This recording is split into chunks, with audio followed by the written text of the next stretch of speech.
ગુજરાતીમાં કાકા, અચ્છા, ઇંગ્લિશમાં બોલે અંકલ અંકલ અને ગુજરાતીમાં કાકા. આ દીકરીઓ વાળાનો જમાનો આવ્યો.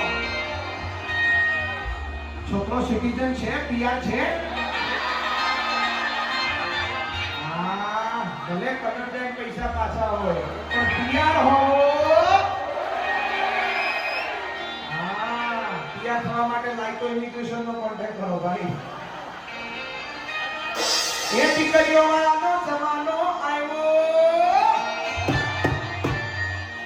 એ દીકરાના બાપ મળી ગયા હતા. ભાઈ ભાઈ